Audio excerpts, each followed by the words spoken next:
Thanks for tuning in to the Poor Proles Almanac. Once again, this is Andy, and today we have a very special episode, one that I wouldn't have ever imagined happening, to be honest. We're joined by one of the founders of permaculture, David Holmgren, to talk about the origins, evolution, and future of permaculture, and dive into some of the messier topics we've explored on this show, such as invasive species, poor PDC training, land back, and indigenous knowledge theft, among others. I'm pretty sure this is our longest episode to date, and for good reason. We covered a lot of information here, offering different perspectives, and often many answers were multifaceted, which ultimately meant we couldn't discuss each of these points separately. I wanted to quickly address them, or at least in some cases put them into context here. The first is regarding the concept of ecological fitting, which was first proposed in 1985 by Daniel Jansen. And the second is the development of agriculture in high fertility soil. So first off, David brings up this concept of ecological fitting several times in the interview when discussing the utility of invasive species, which is a thorny issue within and around the permaculture community. To describe what ecological fitting actually is, we can think of ecosystems as having these mosaics of species that interlock, where species are always evolving to fill every gap or niche with life. Ecological fitting explains that some novel species, meaning invasive species, can fit and connect into existing ecosystems by filling gaps that aren't currently occupied or replacing species already present. This often pushes the existing ecosystem members to begin exploiting new gaps through adaptation in order to escape the pressure of the novel species. Researchers think these adaptations might be the re-expression of older ancestral traits which resurface as conditions require. Insect studies have provided credence to the ecological fitting model. Insect-plant relationships exemplify tight ecological relationships, where a single insect species might only feed on a single plant species. When swapping the host plants of two closely related insect species, the insects are capable of feeding on the novel host plant despite never having encountered it before. In that sense, they potentially are able to fill each other's role in the ecosystem by quote-unquote fitting into that same slot. Now, we've also seen that specialist parasites, for example, can persist for extended periods of time utilizing suboptimal hosts and may colonize distantly related hosts by what you might consider a stepping stone process. However, this novel idea of ecosystem fitting isn't a smooth and seamless process. Evidence has shown that non-native species can cause massive selection pressure on native species, altering their functions within their native ecosystem. This obviously has potentially cascading and negative effects. That's not to say systems outside of invasive species pressure are static, but rather that when we talk about this idea of ecological fitting, it isn't biased towards or against invasive species, but rather helps us further understand the implications invasives have on ecosystems. While the ecological fitting model provides hope for a world in which invasives are, unfortunately, a permanent part of our world, our research in the space is still pretty rudimentary and inconclusive regarding its impacts on diversity, and that's a best-case scenario. Now, community ecology and phylogenetic biology may be the scientific domains where critiques of this fitting model may one day emerge. These fields focus their studies on the systems and relationships of distinct species and how they operate together. The researchers can provide a lens to examine how effective novel species can fit into these ecosystems, specifically how rapidly and how completely species adapt, and how the existing ecosystem members shift to accommodate them. Given infinite time, all species will co-evolve and, learn to work together to create stable ecosystems. The question in my mind is whether these systems will form in human timescales, and how destabilized our landscapes and foodways will be during this transition period of novel ecosystem formation. Life currently on Earth may suffer tremendously while we wait for these new landscapes to stabilize. For example, we can look at a species like Phragmites, which you may know as common reed, which despite being in the United States for 400 years, hasn't developed any new novel relationships with native insects, and has actually only been documented to support 5 native insects. Further, for example, in 40 of the salt and brackish marshes of Connecticut's tidal wetlands, here in New England, for example, there were significantly fewer state-listed endangered, threatened, or of special concern bird species in common reed rather than the native shortgrass vegetation, one that's dominated by bird species in common reed versus shortgrass vegetation, which is dominated by salt meadow rush, saltgrass, and cordgrass. The average number of bird species was also significantly lower in common reed than shortgrass marshes as well. The takeaway is that simply fitting into the ecological system isn't inherently a good or alternatively bad thing. Over millennia, these adaptations, like I said, will form, but that's not much comfort to the species like these birds or humans or any others who depend on pre-existing ecosystems for survival.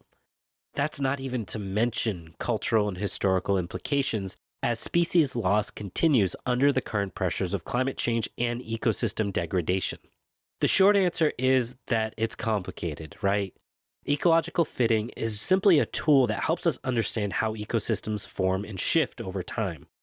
It's not a defense of invasive species, but rather an explanation as to why certain species seem to play better with native plants or move into these spaces better than others, and offers some insight into how relationships in novel ecosystems might play out.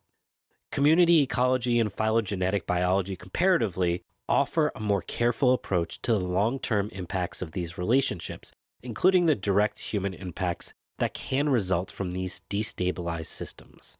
Now, moving on, the next point I want to cover is in regards to human agriculture, beginning in places with high fertility. David goes into this when talking about the idea that ecosystems want to become more fertile, and he makes this case using the maximum power principle. While a complex and nuanced concept, the basic idea of the maximum power principle in ecology is that successful species are those which are best at accumulating energy and can then, meet their survival needs. Now, in many permaculture circles, this translates into a mantra which argues any photosynthesis that is a power inflow, so Japanese knotweed here in the Northeast or Phragmites. This is good because it's creating photosynthesis. That means these invasives are a net positive because they produce massive amounts of biomass. Obviously, this can be a very troublesome argument, and not one I'm looking to dive into at this moment, but again, I just want to simply contextualize Holmgren's arguments for folks not familiar with these terms, because it's very easy to hear a bunch of new terms and assume that they know something you don't, when it's a concept you are probably familiar with or can understand fairly easily outside of this specific terminology. And that brings me to the last point of this, why we were talking about the maximum power principle. He talks about this idea that soil fertility is based on the maximum power principle. While it's true that most agriculture did develop in high fertility soil, the story is often more complex, as we have explored in some of the Pearl Models series, that indigenous people around the world have organized in alignment with their own native ecosystems. For example, here in my own backyard, our low-nutrient ecosystem supports numerous endemic species found nowhere else in the world. Yet, these same low-nutrient ecosystems supported human population densities similar to most rural suburbs today. Further, many of these unique low-fertility ecosystems offer this genetic diversity adapted to thriving in these inhospitable places to most other species, and this creates these unique traits that we may need to rely on in the future. So the biggest contention in my mind is this: why didn't low nitrogen environments die out thousands and thousands of years ago?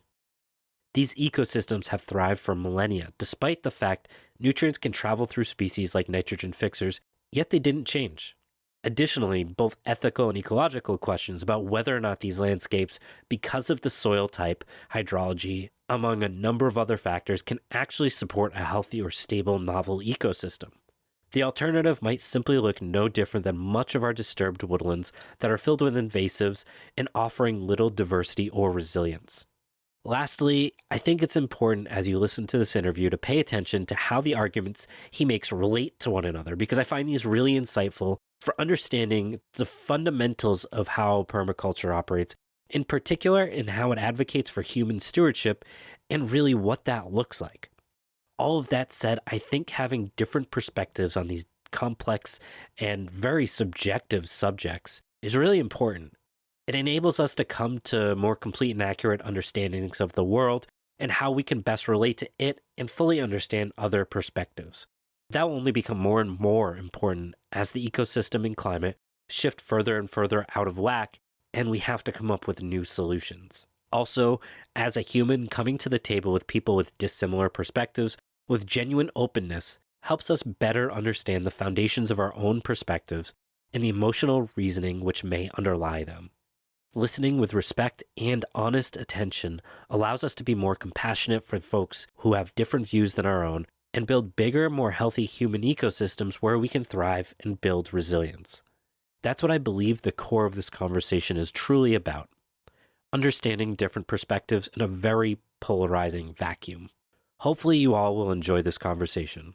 A huge thank you to David for coming on. A massive thank you to the folks who have helped me put together the content for this, and a special shout out to Dangy, Richard, Thread, Tommy, Thrift, Baby, Science, Born, Tetrol, and Frog for all your help organizing this content with the Proles team. Your work and your support cannot be understated. Thank you. Enjoy the episode.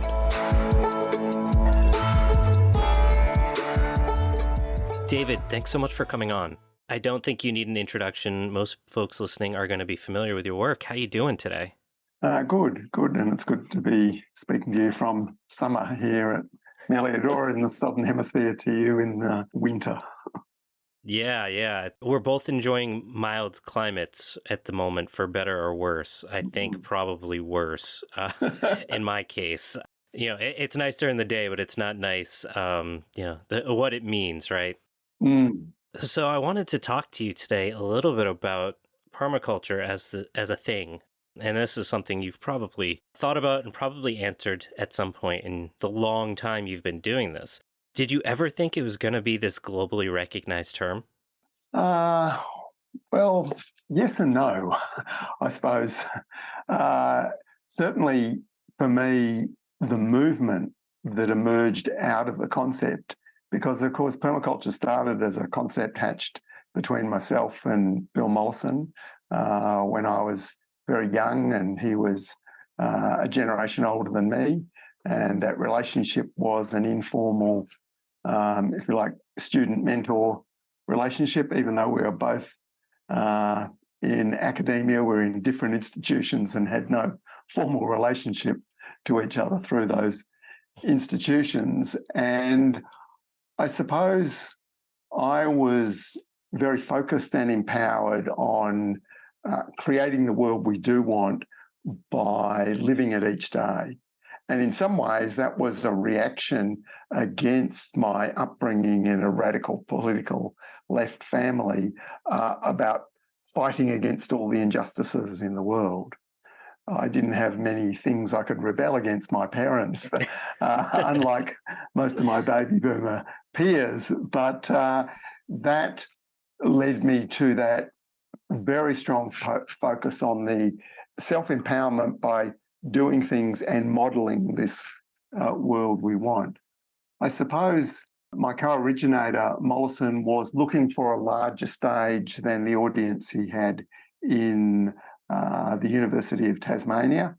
And the idea of taking permaculture to the world was really his. And the brilliance of the permaculture design course, intensive residential course initially as it was set up in 1980, where he taught many people, including people who came to Tasmania from around the world. So there was this spread, which was very globalist, network spread across networks around the world, rather than a local growth of something. I mean, it's also important to understand that Mollison was very embedded and a significant, if not leading figure in the organic gardening and farming movements and the early green environmental political movements in Tasmania, which only had a population of 500,000 people, but was an autonomous state within the Australian Federation. So it had all the benefits of democracy and an affluent society, but a small population where people could make a difference. So those sort of networks of people knew each other, and Tasmania was one of those places where that early activism of organics emerged. So understanding those context of where things came from and how that then spread, I was much more circumspect and really feeling not necessarily a fraud, but not having the depth of experience to maybe justify these ideas we had. So I was more focused on, can we test these things? Can we be the guinea pig?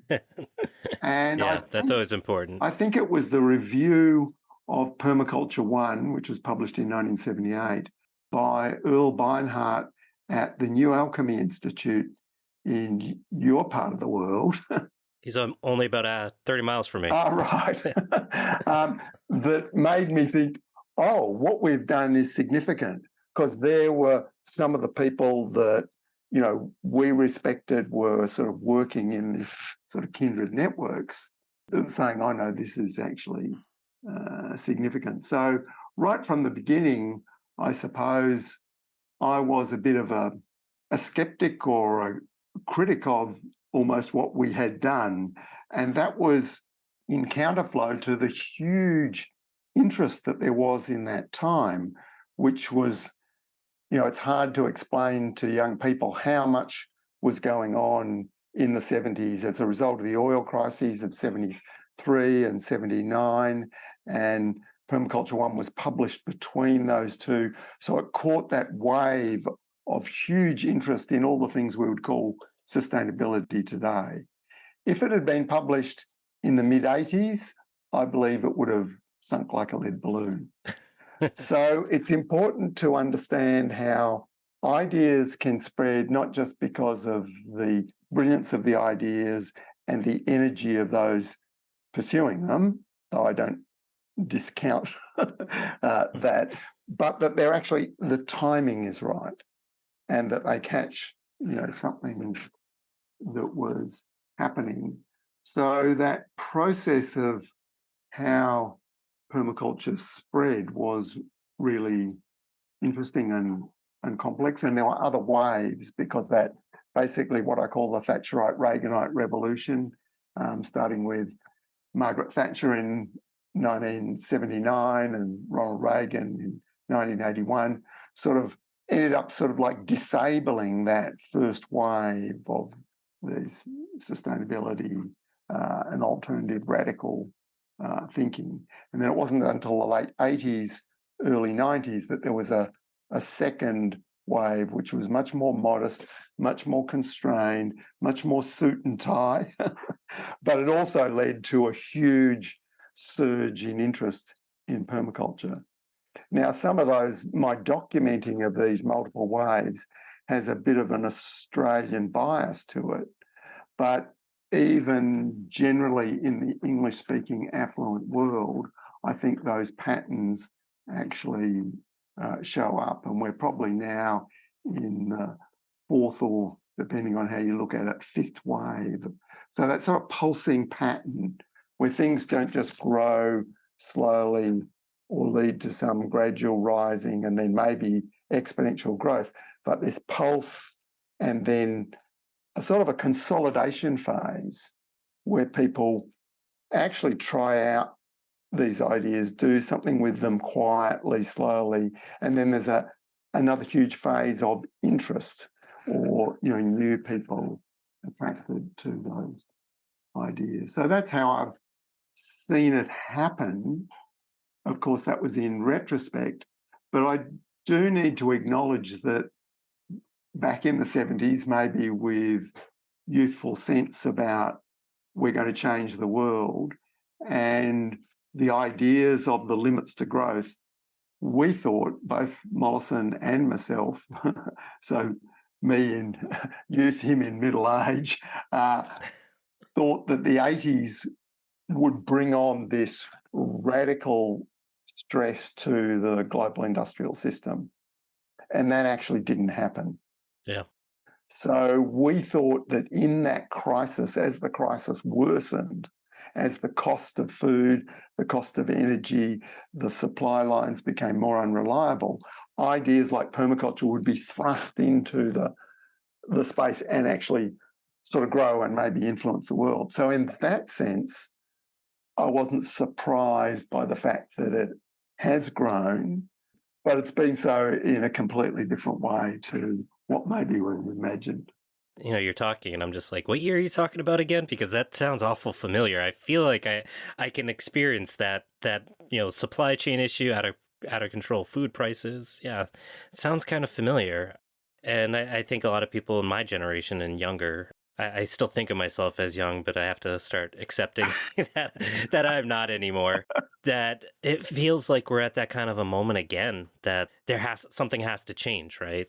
It feels that way. Well, absolutely. The evidence is sort of more extreme. I mean, the thing that I would refer back to is, of course, the Club of Rome Limits to Growth Report of 1972, which didn't actually suggest that there was these immediate limitations that were going to constrict global industrial society.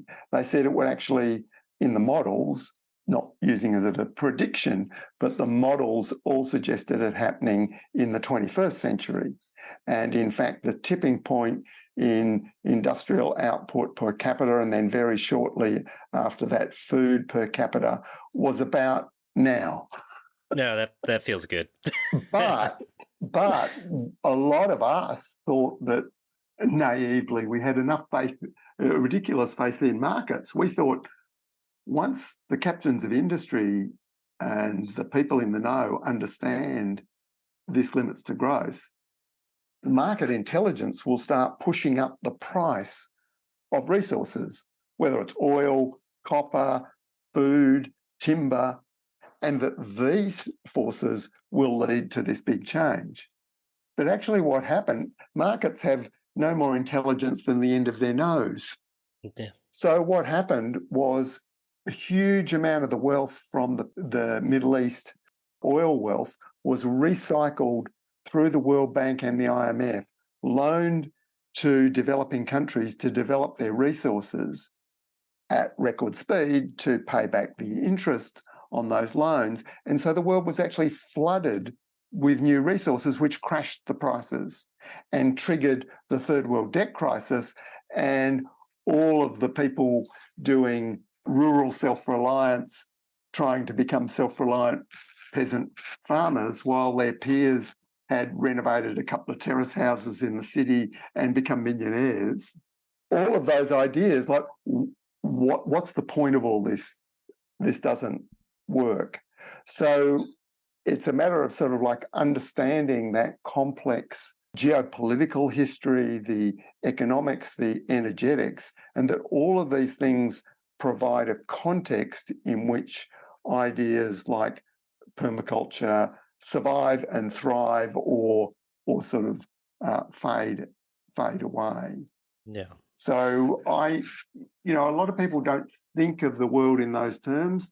They think of them in terms of their own efforts or their own failings and success, and don't see that connection. And that's always been a part of my work, while focusing on the pragmatic, to inform people. And it's something I suppose I came back to in later years, starting to channel my father's brilliant understanding of geopolitics and history, even though he left school at 14. So you could say that's a bit of a focus on the negative or what's wrong with the world, but it's that balance of trying to understand, how things emerge and succeed, and also what are those blocks and obstacles. Yeah, and I think that's really important because, people, here in the U.S. at least, people will be like, corn's in everything. Why is corn in everything? And it's like, well, if you understand the history of corn and like understand the history of agriculture, you can start to understand why, high fructose corn syrup is in everything. It wasn't like an insidious plot. It was like you had said with the market, there were these rational, short decisions that were made. And the consequences of multiple rational, disparate decisions can have negative effects. Sometimes it can have positive effects. It usually has negative effects. But if you don't understand that context, it can just very easily go down like some really dangerous rabbit holes of understanding how the world works and that there's a new world order. And some of these more extreme understandings when it's like, no, there's rich people that are taking advantage of you. They don't have to be secret. They're just doing it, and you can look them up. They exist. You know what I mean? Well, I suppose that, I mean, the two sort of theories of history at the extreme, the cock-up theory of history that everything is just an accident, and the conspiracy at the extreme end of a mechanical control of the world by an all-powerful elite that can control everything. And that I suppose most people would accept that those are two extremes, but there's an element of truth in both. And the thing about the cock-up theory of history is that it comes out of reductionism, that nothing is connected to anything else. Everything is an accident and it can't be understood. Whereas the conspiracy theory is actually a primitive attempt at systemic thinking. And the demonization of it is actually came out of psychological operations by the CIA to try and actually deal with the problem of the Kennedy assassination. So there wasn't actually this term conspiracy theory in the mainstream media until 1964. So it is important to understand that. And that's what I do in Principles and Pathways, try and show how this systems thinking, which permaculture is actually a part of, is actually one of the most powerful contributions that have actually emerged out of modern scientific literate society, and yet it's not the way normal discourse is discussed. Everything is in silos, everything is separate, and it's become more and more extreme in that way. And that is actually to the advantage of powerful elites who can think systemically, who can see, okay, the system is sort of working like this. How can I use the power I have, whether that power is small or large, to work with what seems to be the zeitgeist of the system? Yeah. And there is definite interests in the most powerful in that not being common skill and experience. So in a sense, it doesn't matter whether our university education and the education of generally well-educated people actually makes them blind to these things by some sort of conspiracy or by some sort of accident. The systemic understanding that shows that the generalist holistic thinking, which is constantly underplayed and under-rewarded in our system, is actually the pathway to independent thinking. And, so for me, that is very important to bridge across these polarized worlds of notions of that we actually understand what's going on in the world. The complexity of what's happening is immense, but I see great value in trying to see the patterns in that. Yeah. And certainly in the food area, the other thing we can acknowledge is conspiracy is actually straightforward. These people get together and informally talk, and they know each other personally at the highest levels, and a lot of stuff, happens. And I suppose one of the things that also degrades any respect for conspiracy theory, apart from, the propaganda origins that I mentioned, is that often people with limited power actually do attempt to conspire, and it mostly doesn't work for them. So they then conclude that conspiracies can't work because it's not possible, they're just impractical, it just doesn't add up. But that sort of also does depend on how well informed you are, how well connected you are.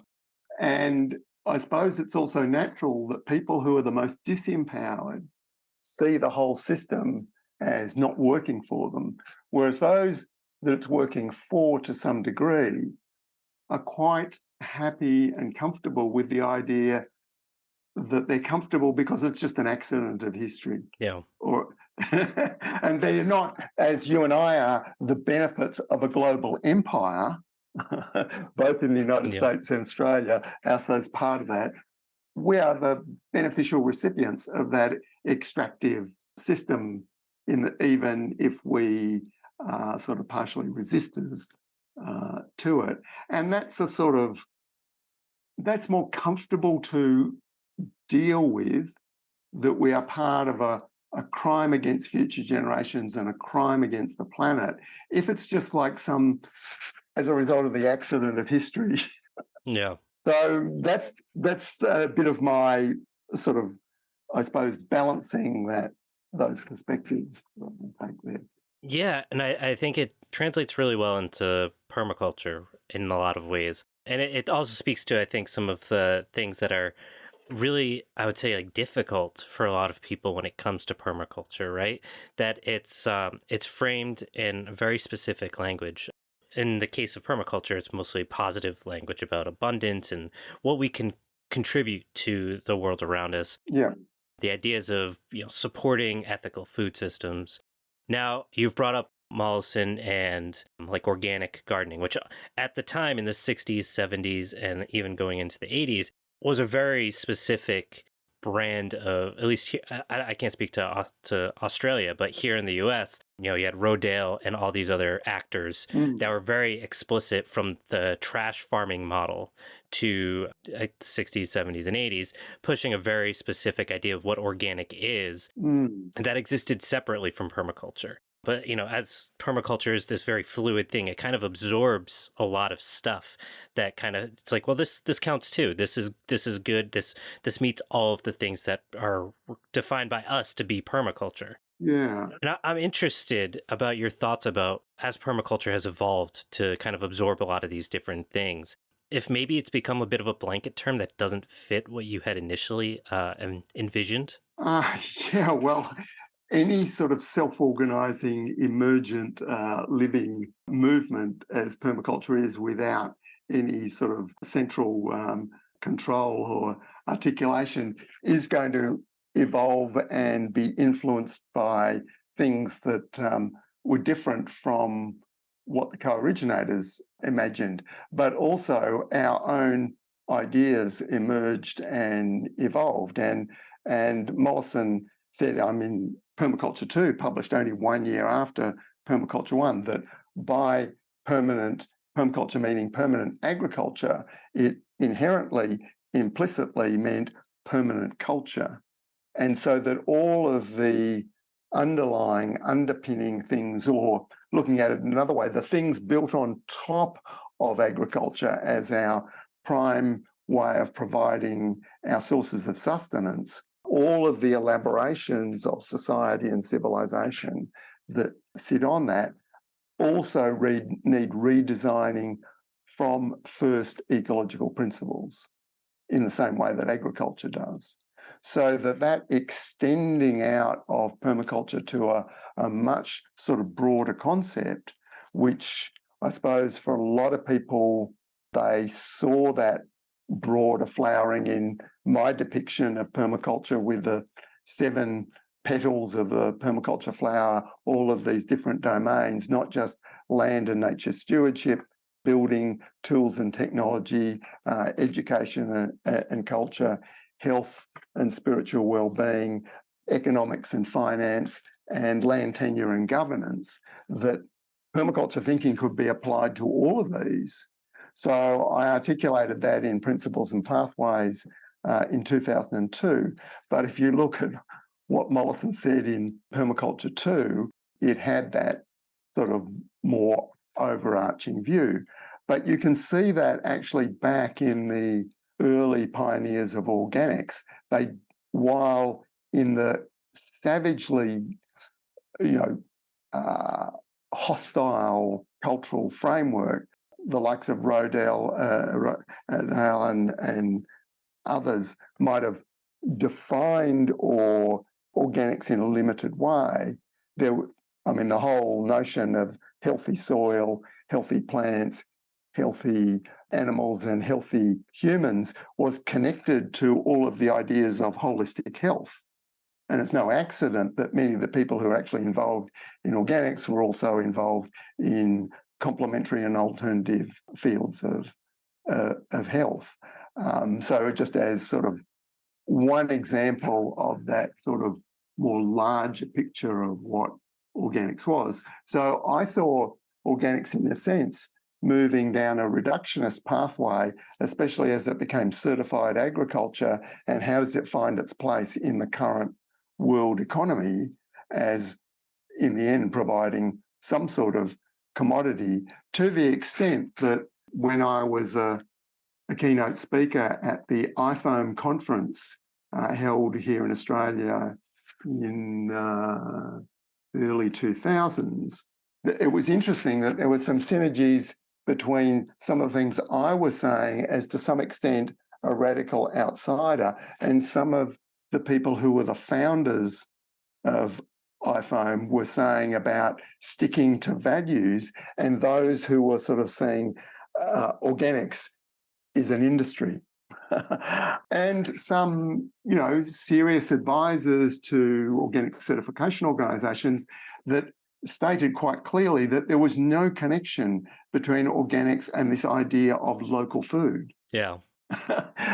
So I suppose there's all of these crossovers and evolutions, but I think sometimes these things come in waves too. There's a huge interest currently in what is the connection between permaculture and indigenous ways of land management and knowledge, and also going beyond that to the idea of decolonising permaculture, that permaculture is part of a sort of a Western white sort of imposition which is ignoring those roots and origins.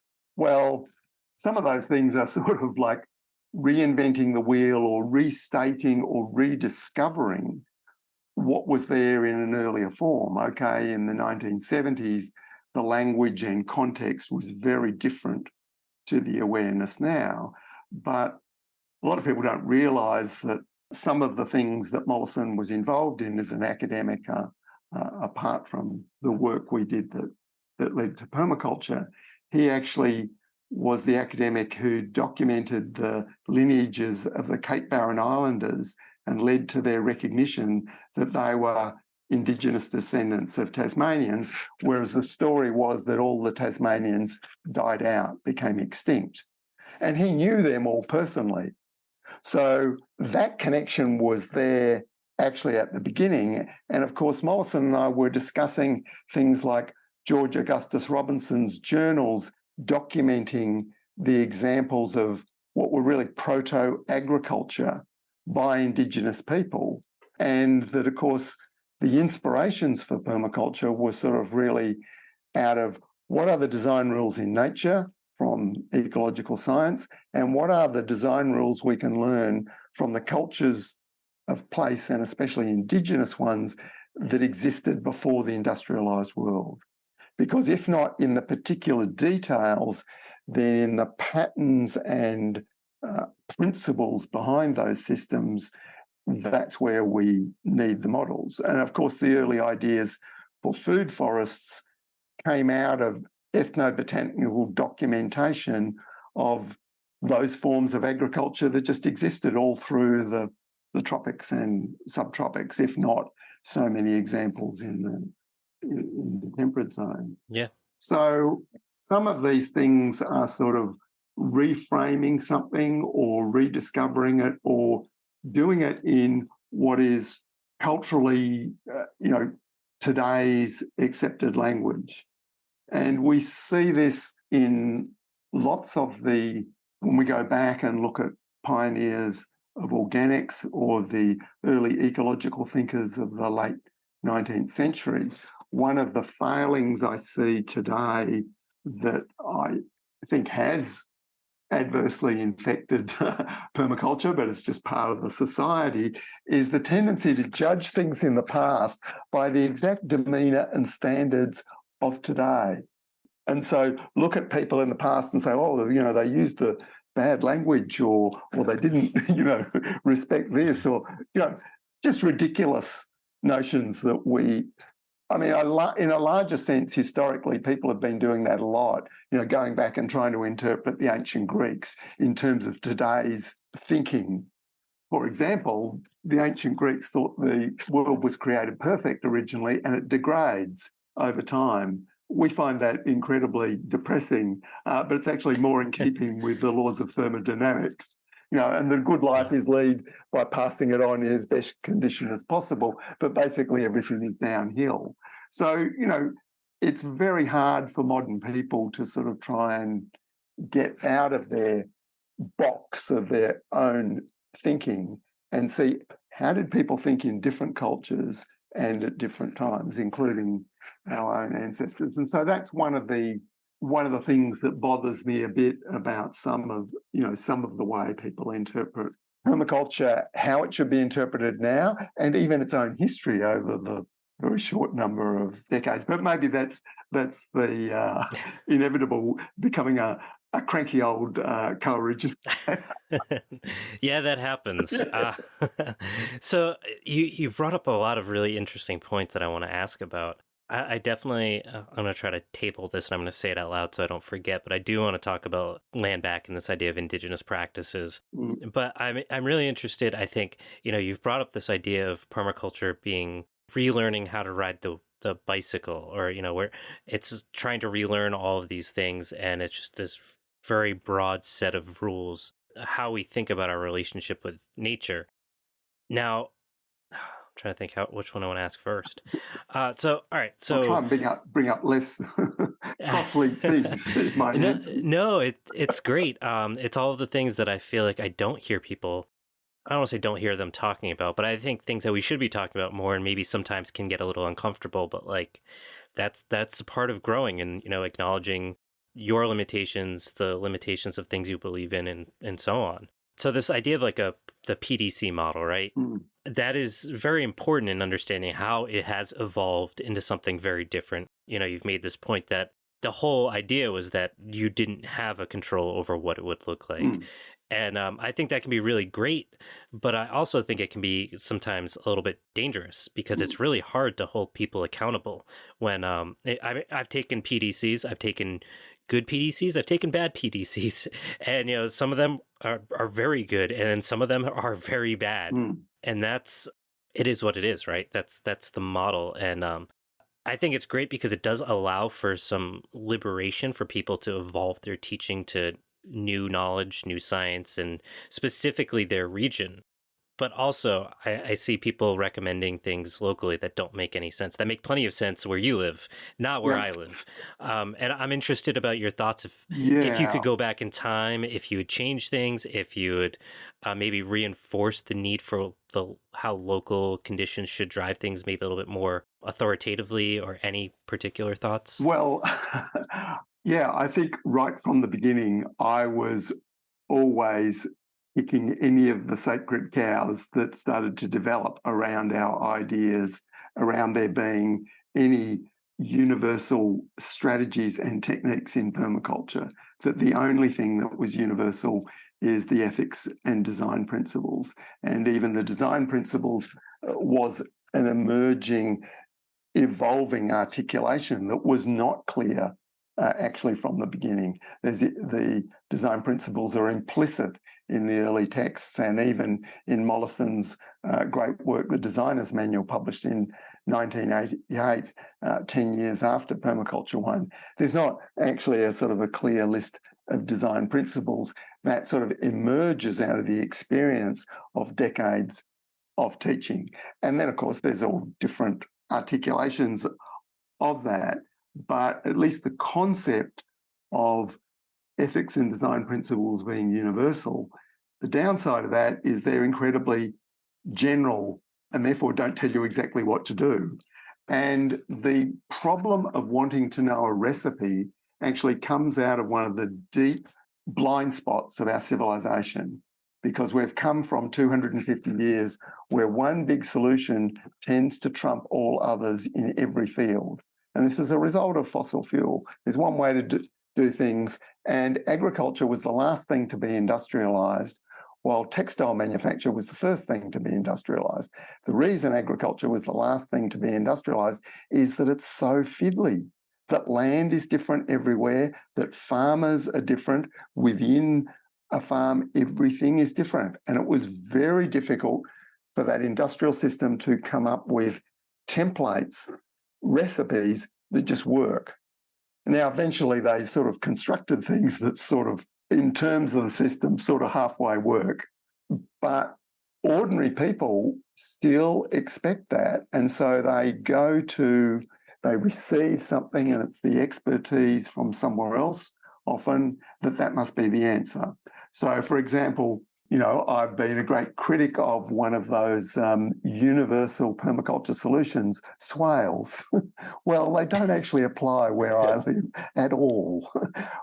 Even though in the 90s I was teaching in local design courses that with climate change, they could actually start to become relevant. And we're actually seeing that here in our region now. And even so, on certain sites with certain soil types and land uses in this region, I have actually used swales on rare occasions. So that's very frustrating for people, the idea that even people accepting that, that garden up the street, they've got that successful thing growing there, and not realising actually the frost level there is different to where you are, or the soil actually changes over 2 metres into a completely different geology or something. People find it incredible that nature can be that variable. Yeah. So they're looking always for a recipe. And of course, teachers are prone to that, of just dishing out something, and especially something that they actually haven't done. And because permaculture design courses involve such a wide range of fields and knowledge, I have never taught more than 50% of the content of a permaculture design course.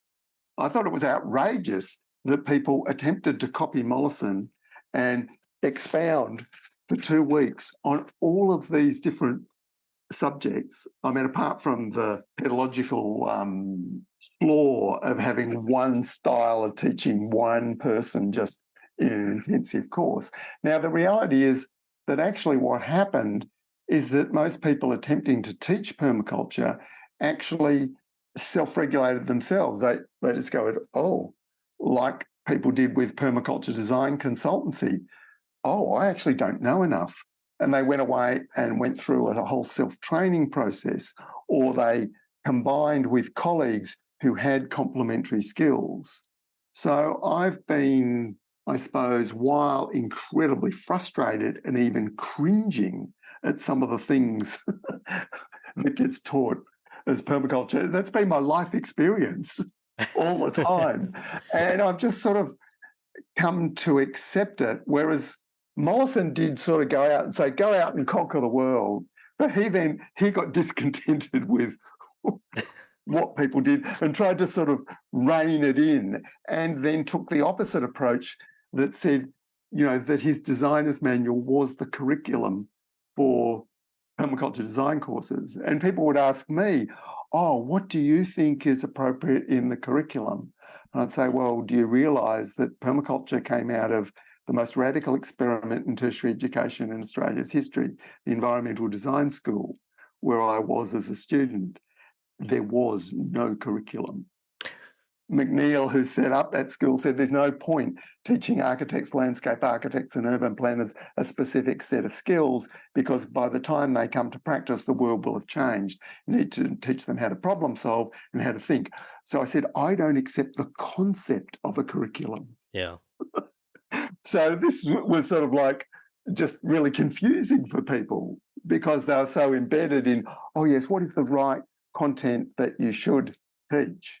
So I have sort of like, read very radical views of this, and it was very amusing when I went to the European Permaculture Convergence back in '94, and at an intentional community that had started with radical pedagogy ideas and then discovered permaculture, and naturally they fused their ideas about radical education with permaculture, and I watched all these earnest English permaculture teachers be shocked at how these people taught permaculture. So in some senses, I have, reveled in that discovery and fusion of ideas, and people gathering things from other spaces. But inevitably, I also have frustrations with some of the things that people have adopted. And I reference one of those in relation to indigenous culture and the need to decolonize permaculture. And I can see that, yes, the way some people have presented permaculture as this sort of imposed thing, this received wisdom. And so everywhere I've gone, I've always encouraged people to use their permaculture thinking to be able to look at what exists in their own region, in their own cultural context, and be able to say that's relevant to permaculture, not by the demeanor, not by the label that it has on it, but that the underlying patterns are in accord with deep permaculture thinking. And so when I was in Japan in 2004, this debate in permaculture networks there, is permaculture part of the innovative ecological ideas coming from the West that we need to adopt, or is it the rediscovery of traditional Japanese sustainable integrated land use and cultural systems? Yeah. And of course, it's actually elements of both, but I very strongly supported those people focusing on it's how we rediscover those roots in our own culture. That brings, I guess, to me, I think kind of the biggest crossroads in permaculture today is this idea of decolonizing and figuring out how to pair this very ubiquitous word with local historical context. Thinking about, if I'm in New England, how is this land stewarded pre-colonization? And how does that relate to the terms of the term of permaculture? And what takes priority, the traditional stewardship methods and the land stewardship practices, or some guy who teaches a PDC and is talking about a food forest with, Eurasian fruit trees and things like that? You know what I mean? It becomes very complicated. And I can see how, for a lot of people, one can quickly get kicked out in favor of the other one. So I'm curious about your thoughts on that. Yeah. Okay. Well, the way I would see that is the way I have dealt with some of those issues in Australia. And as we are both in places that are the new Europes, which are very important to understand that these are not places where Europeans colonized and dominated as a minority the local people and environment, like in most of Africa, large parts of Latin America, and parts of Asia. Some places were just too big for Western civilization to digest, like China. But, even in India, we go to South Africa, there's one that's halfway between. Europeans almost turned it into a new Europe, but not like North America, Australia, and New Zealand, and parts of Southern South America. Obviously, it was climate that actually determined that. So understanding that powerful, the physical environment actually sort of shaping this process of that we call colonization, that in the new Europes, our European ancestors almost completely displaced indigenous cultures. And the current ecological evidence for the Americas, I understand, is that the estimates are really 90% of the population died at contact and left 2 continents of free resources for European culture to reboot its own ecological failing base in Europe. So that's important to sort of understand and acknowledge that. But in that, those worlds have also changed in the same way that European peoples were able to adapt to those environments without succumbing to the diseases of tropical places and whatever. A whole lot of their crops, all their plants, all their medicines worked. And in fact, in the Northern Hemisphere, a lot of them were actually closely botanically related and not too dissimilar to local indigenous species anyway, because they weren't separated by tens of millions of years or hundreds of millions of years as they, to some degree, in Southern Australia. So it's very important to see that sort of context. And then when we sort of come to the present, we need to acknowledge all of those different cultural lineages of settler peoples, but that those settler peoples, while they might have been part of the wave front of a global colonizing industrial process, they were also people, we were also people who were dispossessed from our connection to land by the enclosures in England, by the effects of the Roman Empire, by all of those processes. And that those processes have been going on until very, very recently and are, in a sense, still in operation. This separation from our own indigenous cultural roots. And that this is a thing that Robin Francis, one of the first students of Bill Mollison, one of the leading permaculture educators around the world in northern New South Wales, her long connection with the local indigenous people there, the Bundjalung, one of her relationships with them there led to them saying to her, "What's your dreaming? Where do you come from? What's your roots?" And her journey back into rediscovering Celtic herbal medicine and traditional sources of that, even though she's in a climate in the subtropics where those things less naturally root into the ground than, say, where we live in Southern Australia or where you live. So that's one of the important learnings that comes from connecting to Indigenous people, is actually, what is your mob? Where are you from? And of course, so many of us don't even know what that is. We are so disconnected. So the other aspect of that is when we look at the situation now and we say on the ground, okay, what is the sources for permaculture? And we can say, well, there's a whole lineage of modern ecological thinking in the world. Maybe starting, I see it in the 1880s, 1890s, and then a big wave in the 1930s, and then since the 1970s. We need to see that as part of ideas that have come out of modernity, out of effectively the effects of modernity, that's actually part of our lineage and sources. And then we need to look around us and look at people who are third, fourth, fifth, sixth generation people connected to the land, often local rural battlers, small farmers, timber workers, people with unacceptable attitudes and views of the world, who are, in spite of this affluent society, still at the connected to nature end of the business. The rednecks, because they actually have another part of the picture.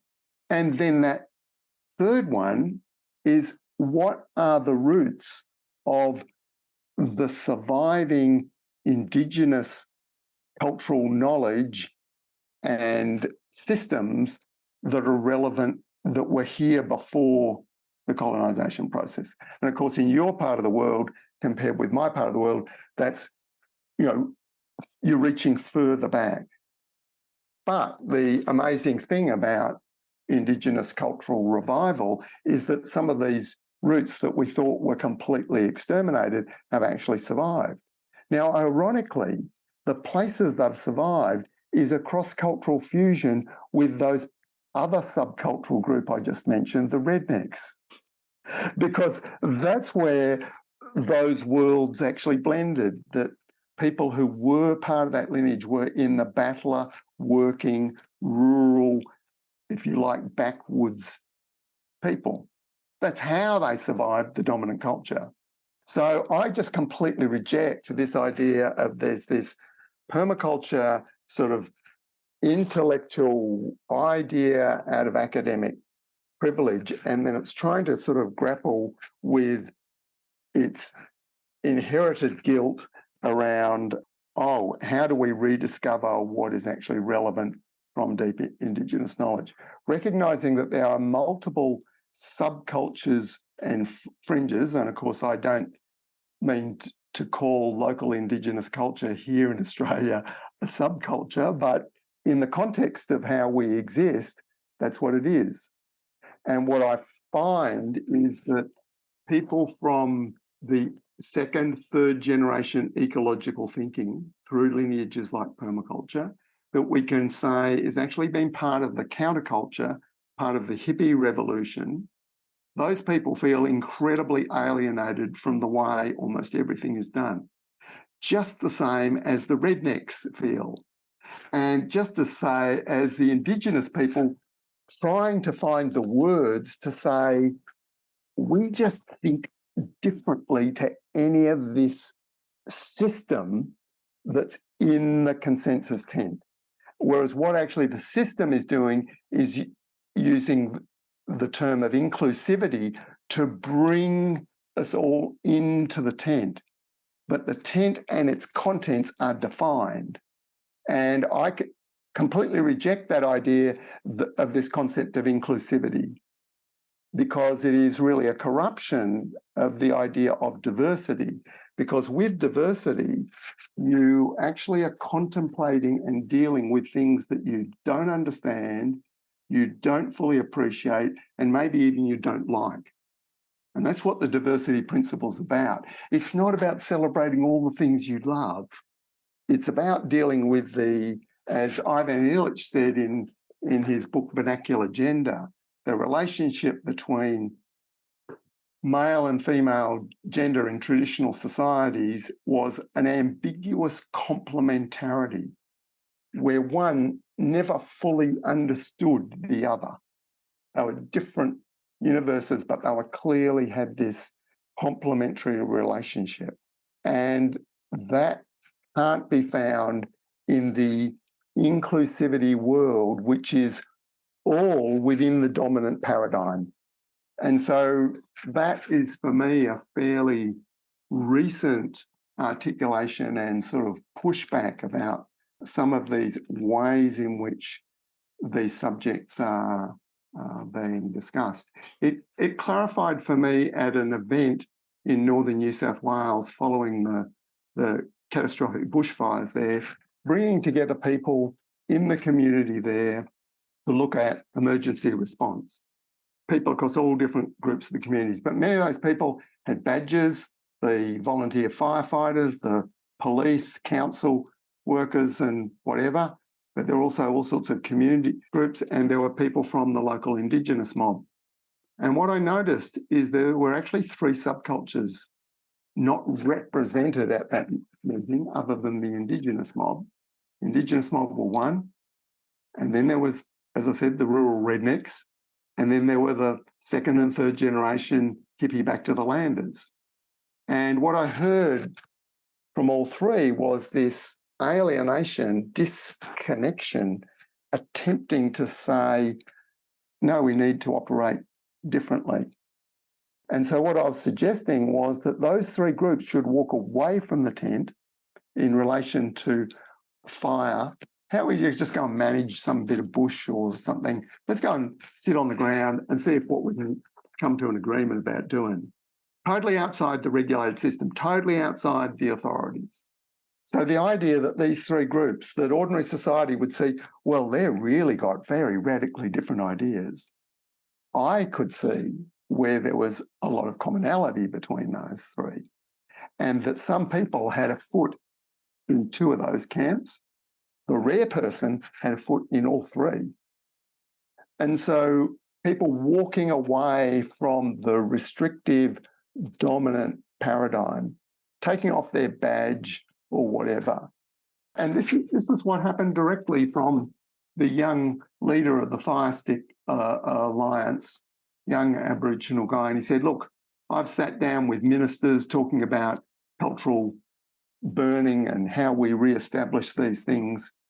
And he said, but I can't say to any of my people they should go and join the local RFS brigade, the local government-sponsored volunteer firefighting service. Because, can we go and do a cultural burn? Well, there's all this paperwork, there's all this stuff, there's all this. It's completely alienating for them.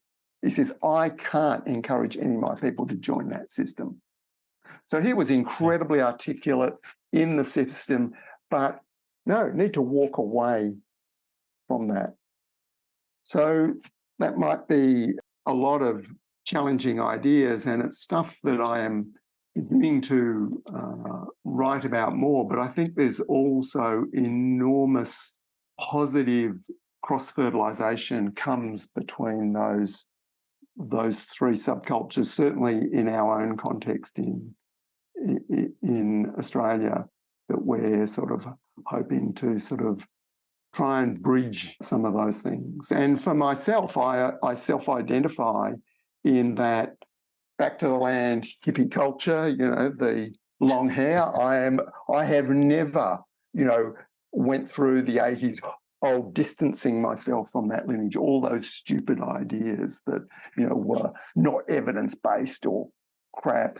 That was part of the propaganda of the neoliberal Thatcher Reaganite revolution to demonise all of those ideas. And of course, there were stupid things and eco-fashion and all sorts of silly things that didn't work. But I see that as part of a cultural lineage. And one of the things people mistakenly do when they're young and have got new ideas, they say, we've got this new idea, it's never been done before, and we just, we're going to create the world like this. Whereas what the conservatives with power do, say they wear the cloak of their ancestors and they claim some great lineage from the past, even if it's fake. Sure. And so back in the 80s, I was saying this to people, permaculture builds on the organic pioneers of the 1930s, the ecological ideas that emerged in the 1890s. This is part of a great lineage. Now, that might have been me partly gilding the lily, of how great that lineage is, but it's really important, and that most people actually respect things that have some lineage, some connection. Obviously, we all like, and young people really like novelty, something new, something that hasn't been tried. But if you really want to bring about deep cultural change, you've got to connect to your sources, your forebears, acknowledge your ancestors. Hey, we're taking a quick break in the episode to remind you that you can get a whole lot more information from poorproles.com. On our website, we have access to our supplemental reader for the podcast, which provides more depth and context as well as thorough citations for all of the stuff we talk about in the show. You can also sign up for our newsletter, which updates you about limited releases, such as various nursery stock that we sometimes sell through the Poor Proles website, as well as updates about new merch that we have. You can also support the show through that website, poorproles.com, where you have access to our Patreon and our Substack to get early releases for articles and episodes. Now, if you enjoy the show and are just looking for even more audio content, go check out Tomorrow Today, which just wrapped up season 1, or tune into The Gastropocene, which is a project of myself and Dr. Aisha Khan to discuss the way our diets have driven the Anthropocene and what it looks like to use our diets for good. Now, back to the show. It's interesting to listen to you talk about these things because one of the things early on, I think when this episode comes out, it'll be like 170 or something, just like wild. But when like one of our first 30 episodes, we started looking at traditional land stewardship practices in Europe, because to me, my parents are from Italy. I'm American, but my ancestry is not from here. Yep. And I can very easily tie myself to my ancestral history because my grandfather was a farmer in southern Italy, and I've been to that farm, and I have a very close connection to that, and that is not normal in the United States. And just as you were speaking about we have to break down this idea of whiteness and Europeanness into something that is meaningful and tangible and something to be proud of, which is like a dangerous thing to say, but also really important because otherwise you fall into this milk toast nothingness that is the vapid consumerist white identity of Europeans, which is meaningless. And people get really frustrated when that's all they have. And like, why is, pasta important as an Italian person? Like, let's talk about where our food comes from and why it's important, right? And while it's incredibly important for us to as we try to wrestle with this really difficult conversation of indigenous sovereignty, indigenous land back, we also have to do that internally too. So we have to address the same exact issues internally. Yes. And it's a two-way street. It doesn't mean our way is as hard or harder. It just means it's also something we need to be doing outside of, addressing these very wrong things that our ancestors have collectively done. So when I think about like, how do we integrate ideas of land stewardship, and how do I integrate the landscape or the ancestral knowledge and histories and experiences that my ancestors have, trying to find a way to pair that with the land stewardship practices of the people that have lived here. And I guess that's really, what I'm trying to figure out from your perspective of how do we bring these things together? And obviously there's a whole ecological component that comes with it as well. You'd mentioned like burns, because burns are very important for land stewardship. Many species, even here, have co-evolved with burnings that don't happen anymore. I live near the Pine Barrens, which is a very rare ecosystem here, and it's getting taken over by black locust and autumn olive, which, a lot of permaculturalists advocate for, but they don't see the damages that it's causing to these very rare and endangered ecosystems. So yeah, I don't know if I have a question, but go ahead. Yeah, I suppose again, that's one of the sort of evolving ideas that back in the 70s, the use of indigenous species, the valuing of biodiversity, of local indigenous biodiversity, was actually there in permaculture from the beginning. But the context in the society was very limited. Like the best reference we had for useful Australian native plants, Maiden, published in 1872. No accident that a facsimile edition was published in 1972, 2 years before I met Bill Mollison. That was our best reference on the subject. And it's from that period in the 19th century when there was actually all this interest. So understanding that, re-evaluating the common, the things that are everywhere, the things that grow by themselves, the indigenous things that the pioneers were cutting down. Oh no, these things have value. That was actually central to permaculture. But what happened around the same time is a more extreme view of that started to identify permaculture, even at that time, as a huge threat to nature because it was promoting species that might be weeds. So that idea I watched with somewhat amusement because it reminded me of the Trotskyists and the Maoists and the various branches of radical leftist thinking all fighting amongst themselves in my parents' youth. And, how could ideas of valuing indigenous biodiversity be contradictory to permaculture? And yet what happened in the 80s is that started to actually become government policy. And then in the 90s, I started to push back on this in this nativist orthodoxy. So, and that actually shocked quite a lot of people within permaculture also who were adopting this as part of, these are these deeper understandings that we need now. And it's interesting that in that particular issue, Mollison and I were actually of the same view, and the same as my second mentor in permaculture, who I consider a mentor, Hako Tane, who said that nature is an equal opportunity employer that does not discriminate on the basis of species, race, and ethnicity.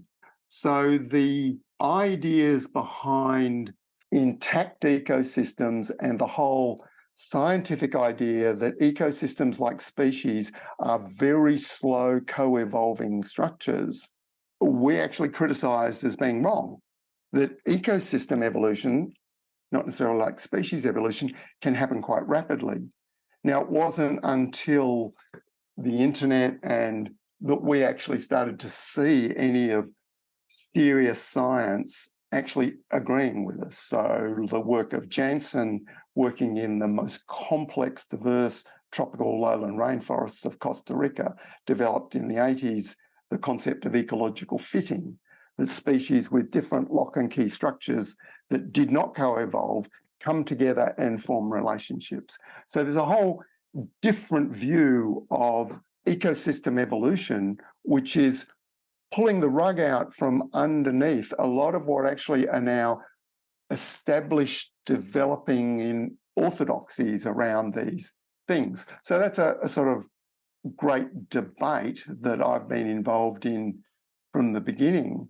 But we can clearly see some of the ways that might lead people doing things might be sort of cavalier in that regard. So, for example, I've dealt with ecologists who've criticised permaculture for exactly the thing you described, people going out and planting different species and then they naturalise.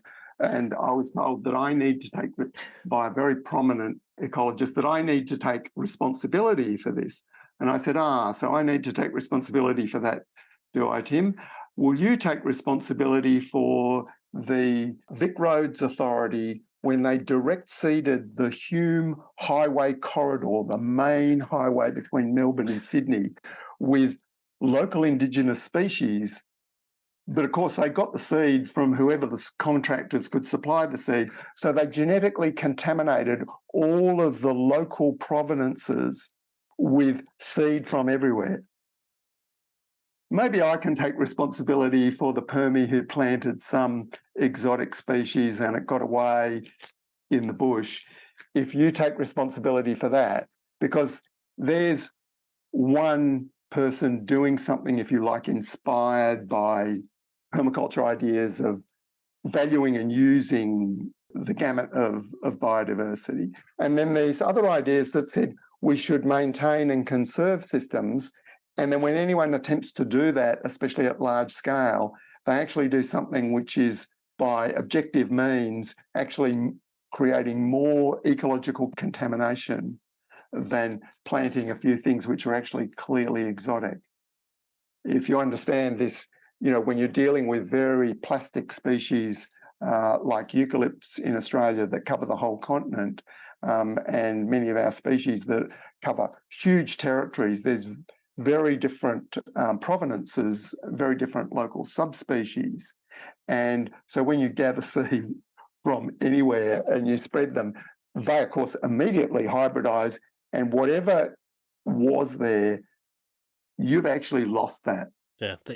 So I think it's very important to sort of put these things in perspective, and it's obviously a big issue. I can't sort of talk about it at length, but the recognising and studying new ecosystem evolution as it changes is very, very important.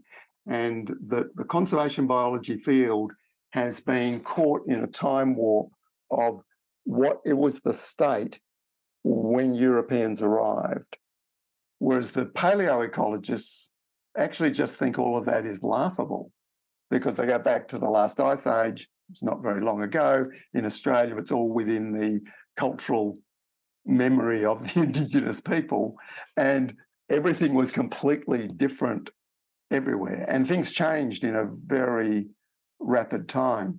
The other thing that, in relation to what you were saying about the rare, low fertility environments that support, as you mentioned, they often support very unique biodiversity that's characteristic of those areas. And then we've operated an agriculture where we want it to be the highest fertility. And sometimes we are doing that in close proximity to ecosystems that we're saying we want to preserve, which are oligotrophic, using the technical term, rather than eutrophic. And we're saying we want nature to be there and we want our agriculture to be here. But even when it's not right next to each other, the cycling of nutrients in the big nutrient pumps spread by birds and other things means that you can't make fertility go away. And what nature does, by its deep wisdom of the last 400 million years of life on Earth, is to capture fertility and build fertility. And so that actually means that when that fertility is there, it will, in its own terms, invade those spaces of low fertility and displace those species. So we can choose to garden those areas and preserve them, but it's not necessarily that we're maintaining a sustainable ecosystem. If the fertility is rising, we may find that even if we reintroduce fire, a new set of species will actually occupy those areas. And this is the limitation of conservation biology that is using reductionist thinking, and is one of my great frustrations, that a lot of the misunderstandings have come, that the science of ecology got taken back over by the reductionists. And that happened primarily in the 1980s. It's never been sort of really documented or explained as to how that happened. But the faith in ecology as a holistic science, that the reason there was so much hope in that actually broke as ecology actually became remarkably reductionist in most of its thinking. So, of course, my book, Principles and Pathways, is dedicated to the memory of Howard Odum, father of systems ecology, really, in the United States, and is quite a different lineage to understanding ecology than the way it's taught, mostly in the universities. So, of course, that's my role, is always to be, challenge whatever the orthodoxies are. And I suppose sometimes that happens, and it can be, people have pointed out, that might be habitual, that, if the mob is thinking that, then I think the opposite. I recognise that can be a pattern, but it has stood me in good stead that always to be questioning the orthodoxies, especially the orthodoxies that are part of our comfortable world. And that's my continuing role to some extent in the permaculture movement, but it is an ambiguous one, because I also recognise the need, as the surviving co-originator, to be positive about all of the good things that have happened through permaculture, and to support the people who've put so much into creating those positive solutions. So in that sense, I need to respect, if not represent, that broad diversity that was in the permaculture movement. But my inclination is always to be the questioner, the challenger. Yeah, I think your work has kind of made that pretty clear. The way you just explained, I just want to wrap my own head around it. So it's the way you described it made it sound like you mourned for the individual plants or the species, but saw it on a larger arc or a larger curve of, this is the way the ecology would be trending inevitably anyway. And, those species that maybe are accelerating it are just small pieces that would have, regardless of their existence, would eventually happen. Is that because you were talking about this idea of like fertility eventually moving in? Yes, I suppose this is some of the differences between the way I would see things and a lot of reductionist ecologists that I've discussed it with. They say, oh, there's no preference in nature for fertility. That's just a human utilitarian construct. So you don't recognise that nature is actually attempting to catch and store nutrients, energy as best it can. No, there's ecosystems adapted to fertile environments and ones adapted to infertile.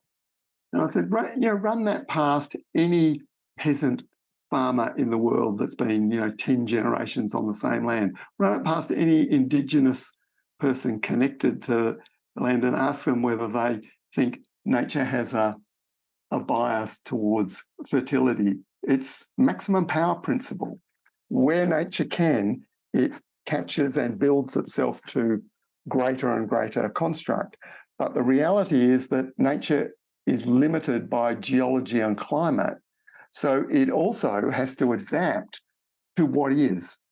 And so nature is constantly doing both these strategies: maximum power, which is the power principles in permaculture, catch and store energy, obtain a yield. And it's also not putting all its eggs in one basket. It's adapting. It's using small and slow solutions, diversity, working at the edge. So there's a role for all the marginal, all the diverse that can fit in, that can do the job where those conditions are. So one of the blind sides of modern ecological thinking is to say nature is actually sort of driven by the diversity principle.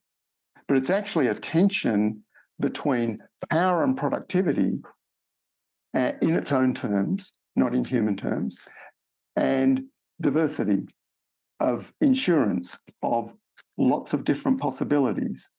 And the human tension between power and productivity and diversity is a subset of that tension that nature has, if we can anthropomorphize in that way.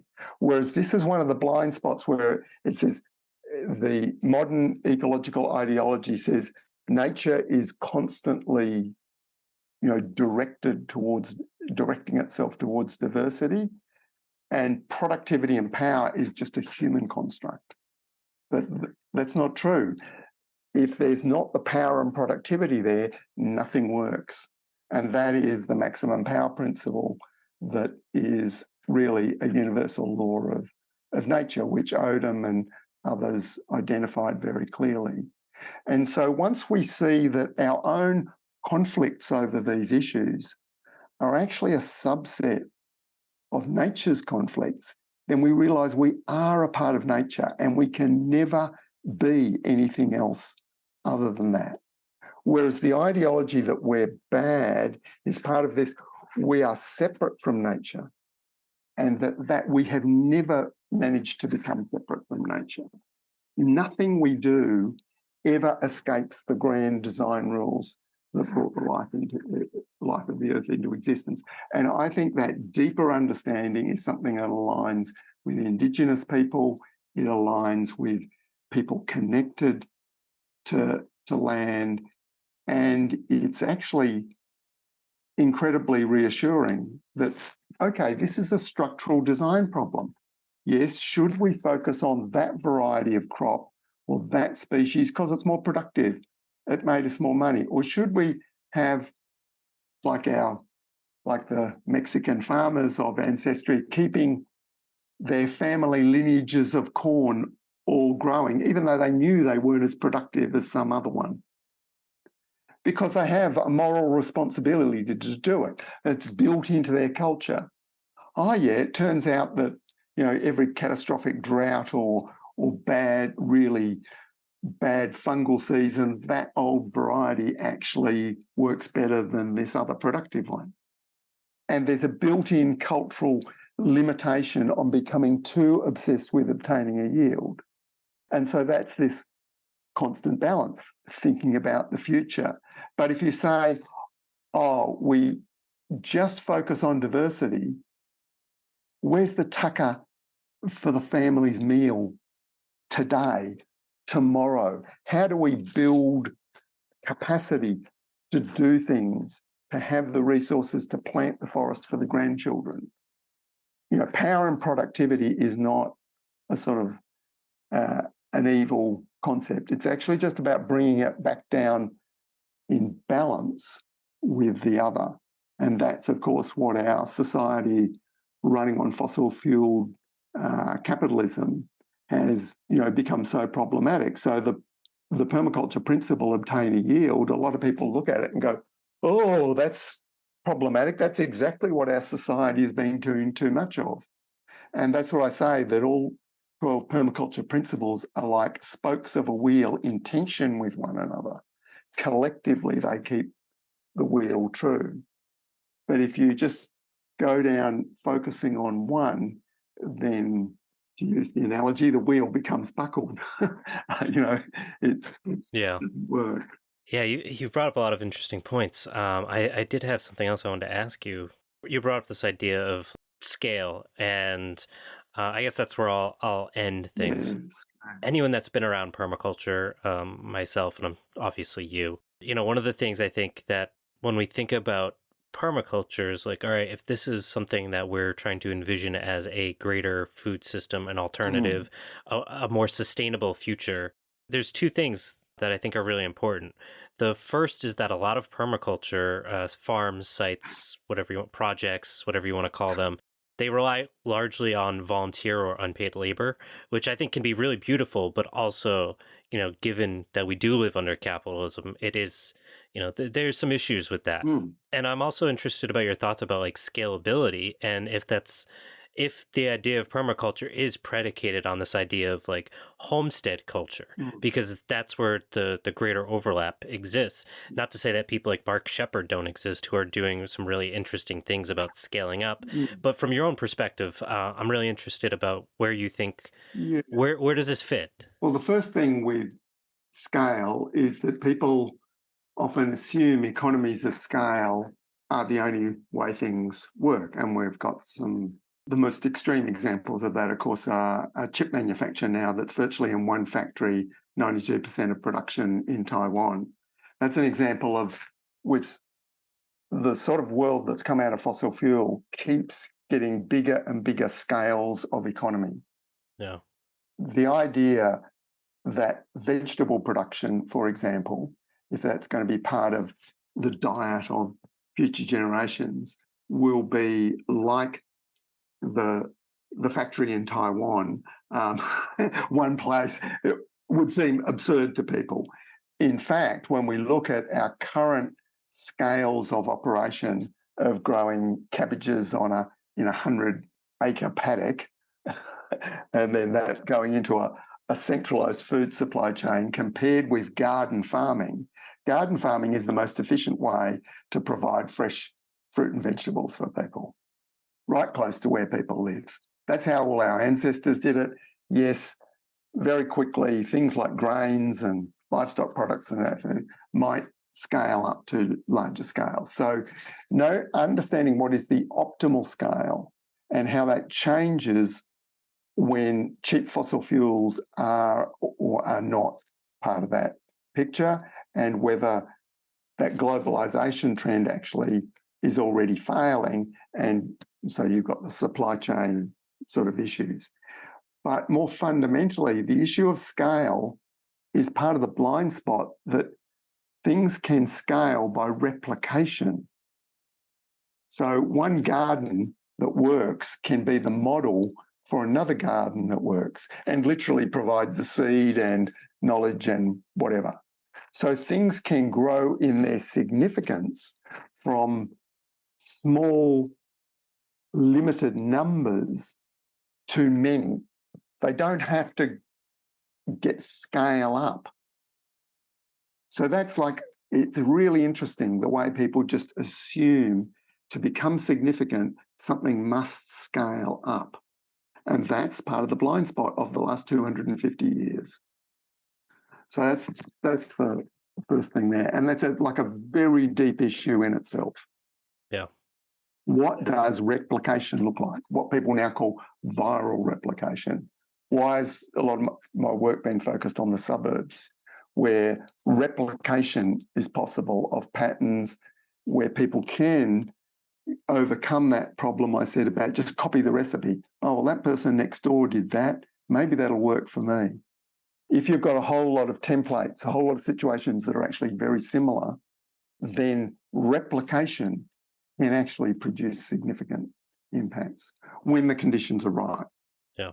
A lot of those conditions are social and economic and whatever. So the other issue you mentioned of labour, volunteer labour, learning is expensive. Research and development is expensive. It doesn't matter whether it's formal by governments and corporations, or whether it's completely informal. So we need to recognise that anything that's developing, that's experimenting, that's doing something that's not a proven recipe, just follow how the grandfather did it, it works, just stick to the recipe. There's a reason traditional societies were conservative. This works. Don't mess with the recipe. When you've got rapidly changing conditions, totally novel conditions, people completely de-skilled, they're in a process of rediscovery and constant experimental innovation.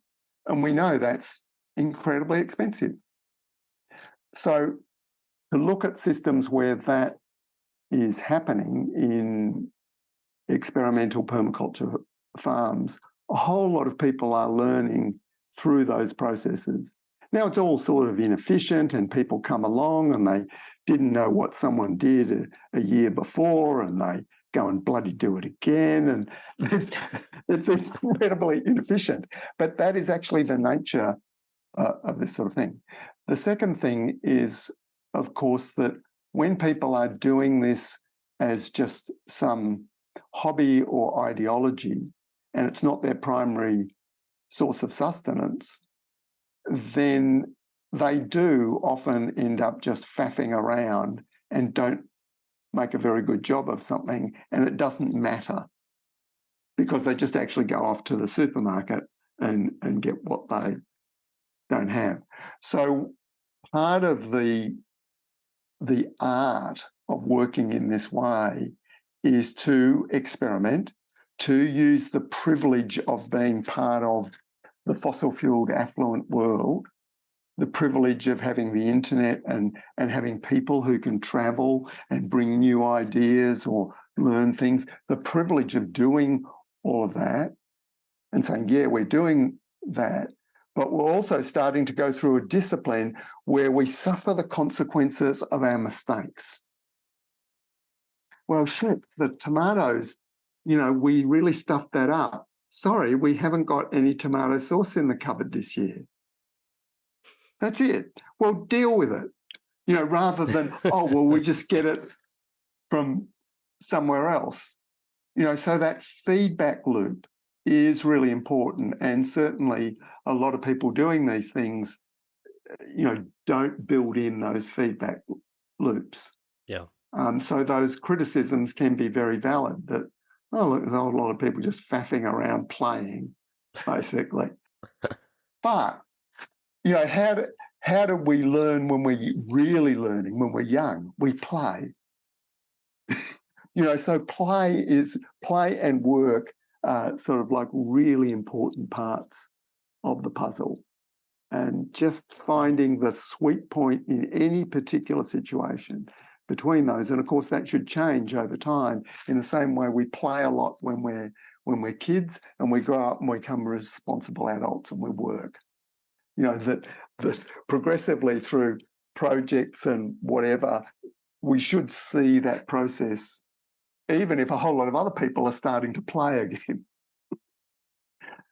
So there's, yeah, I that's a really interesting way to think about it. There's not many negatives in permaculture if you're the free labor and you goof off too much. So I could see how maybe having a better system of accountability would really, I think, be a benefit for that. But there's a lot of value in just doing things for the sake of doing them and not because you're afraid of the outcome. Yeah. And making those mistakes small in the household and community non-monetary economy where the feedback is direct. Yeah. And that's one of the issues. We don't want to make mistakes the way the system does at the moment. It cannot afford to make mistakes. And whether it's with novel vaccines or any of the large-scale systems, the sort of GMO technology in agriculture, all of these things, that the consequences of experimentation at those very large scales are huge. So there's all this lock-in around trying to ensure and belief, and then that what is being done will work, and the the adverse consequences at least will be manageable. And of course, as industrial civilization reaches its use-by date, unfortunately, the benefits of those large-scale experimentations start to decline, and the adverse impacts just get bigger and bigger. So make the stuff-ups at a small scale, and there's also an ethical responsibility there. Be your own guinea pig. And, we've done that with being more self-reliant in food than most people, and probably ourselves and our son raised on that diet, some of the mineral balance issues actually showed up in our health. Yeah. So these are some of the lessons that I've sort of built into the retro suburbia work and others. If you're going to be more self-sufficient from a particular patch of soil and a particular local ecosystem, you need to be more concerned, especially in ancient Australian soils, about the mineral balance of that soil. Because when you go to the supermarket, you get a diversity of deficiencies. Yeah, that's for sure. There's nothing that'll make you start researching deeply, like eating food from where you live, right? Yep. You start thinking about what year was my house built? Did they use lead paint? Those types of questions. All those things. Yeah, I'll ask you a kind of a fluff question to wrap this up. You are, I think, inherently a optimistic person. Just from our discussion and the things I've read, I think you are. Do you still have hope for humanity, given everything that we've been living through, especially the last decade? Well, I suppose permaculture has always been informed by a pretty dark view of the state of the world. But I suppose the deepest faith is in the power of nature and the power of the living earth. That doesn't necessarily augur well for this little species of Homo sapiens, let alone this particular flourish of fossil fueled civilization that we're a part of. But I do see enormous resilience and rejuvenation that's possible through human society as it goes through crises.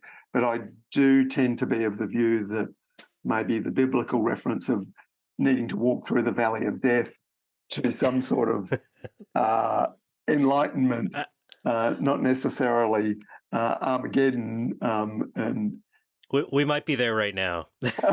But that in the same way that personal growth through crises, is an established pattern of breaking out of old patterns as a result of some non-negotiable crisis, I think in a larger cultural sense. So, there's pain and suffering and tragic things happening, but I think in the larger scheme of things, I think